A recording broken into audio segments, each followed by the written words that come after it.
तो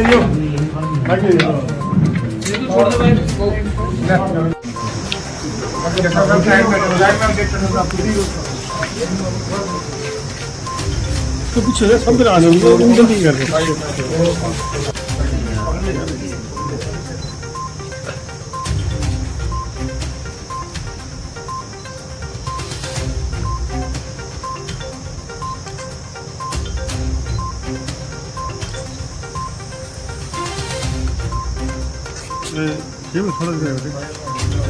थोड़ा अंदर हो ना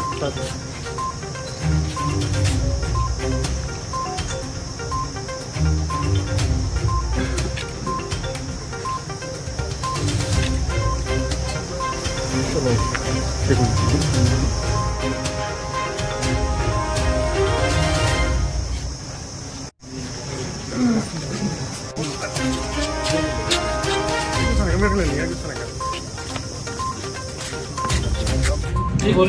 क्या मामला है? अगर मामला डॉक्टर आप सबको जैसे पता होगा कि कल सुबह 7 बजे की एक घटना है। एक डॉक्टर ने एक अपनी वाइफ और एक दूसरे डॉक्टर जो रिश्ते में उसके अपना रिलेटिव थे उनकी हत्या कर दी। और जो हत्या के पीछे कारण है, जो वो डॉक्टर है पिछले लंबे समय से उनके पति पत्नी का आपस में रिलेशन था जो जिसमें अनबन चलती आ रही थी। और अनबन का ज़्यादा कारण ये सामने आया अभी प्राइमरी स्टेज पे कि वो शक करता था उसमें जब वो अपने साडू के घर पे यानी अपने जीजा के घर पे उसकी वाइफ जो थी मृतक के घर पे गई हुई थी, तो उसको वो बात करने गया और वहाँ पे जाके उनकी आपस में कहासुनी हुई। कहासुनी में जो उसके पास उसका पर्सनल वेपन था वो उससे उसने फायर किए कहीं, और जो डॉक्टर थे उनकी मौके पे ही मृत्यु हो गई गोली चलने पर। और जो उनकी वाइफ थी इंजर्ड आरोपी की वाइफ थी जो, उसको भी काफ़ी गोलियां लगी, जिसको तुरंत प्रभाव से एडमिट कराया गया और जो अभी उपचार चल रहा है। अभी फिलहाल उनकी जान बच गई है।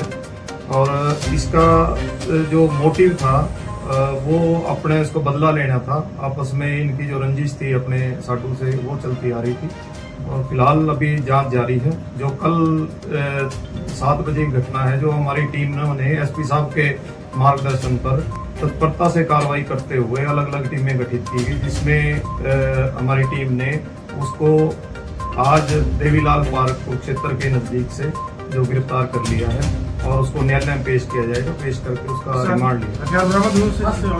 हाँ जी, उससे हथियार बरामद कर लिया गया है और अभी कुछ बरामदगी वगैरह जो इन्वेस्टिगेशन के और साक्ष्य हैं वो अभी इकट्ठे किए जाने हैं और जिसके लिए रिमांड लिया। जांच करेगी कि रिवॉल्वर जमा थी थाने में और उस पर कैसे पहुंची? जी, ये रिवॉल्वर पहले जमा थी, जो उनका आपस में कुछ विवाद चलता आ रहा था, रिवॉल्वर जमा थी। और ये अभी कुछ दिन पहले ही जो एक्यूज है वो अपना असला जो था वो थाने से फ्रीज करवा कर लेकर आया है। और उसमें एसपी साहब ने एक गजेटेड अधिकारी के अंडर एक जांच जो है वो जांच कमेटी गठित कर दी है और उन मुलाजमों की प्राइमरी स्टेज पे डिपार्टमेंटल इंक्वायरी खोल दी गई है। जैसी भी उसमें जांच में बात सामने आएगी उस हिसाब से कार्रवाई। शक किस पे करता था डॉक्टर? शक किस पे था? शक अपनी वाइफ पे। किसके साथ? बस ऐसा कुछ नहीं है, अलग अलग के उसका यही कहना था कि भी जो इसका चाल चलन है, घर का तौर तरीका है वो सही नहीं। जी, कितने दिन से इसकी जो पत्नी है वो वहाँ पर रह रही थी साडू के पास? अभी कुछ करीब 1 हफ्ते के आसपास वो भी बीच में चली गई थी और फिर दोबारा मर्डर करने के बाद ये अलग अलग जगह जाता रहा। रोहतक की साइड गया, करनाल की, उसके बाद फिर ये वापस आया और इसको शायद कहीं ये भी पता चल गया था कि भी अभी वो बच गई है, तो उस पे घूम रहा था। अभी ये क्या इसका मोटिव था, आगे इसने जो पुलिस से छुपा है उस छुपने के दौरान इसने क्या सोचा, आगे क्या करना था, वो अभी सारा जांच का विषय है। उसके लिए रिमांड जो है पुलिस रिमांड जो है वो लिया जाएगा।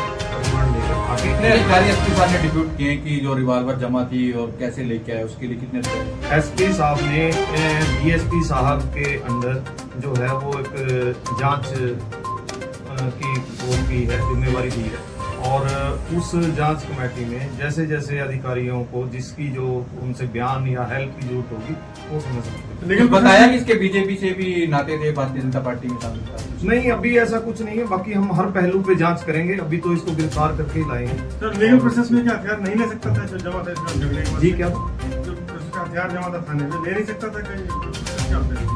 वो देखिए क्या होता है कि एक जो पर्सनल वेपन होता है, यदि वो किसी कारण से वो खुद जमा करवाता है या जैसे ये इलेक्शन के दौरान है या कोई और कारण से वो जमा करवाता है तो उसका अधिकार खुद का होता है, वो जब लेना चाहे ले सकता है।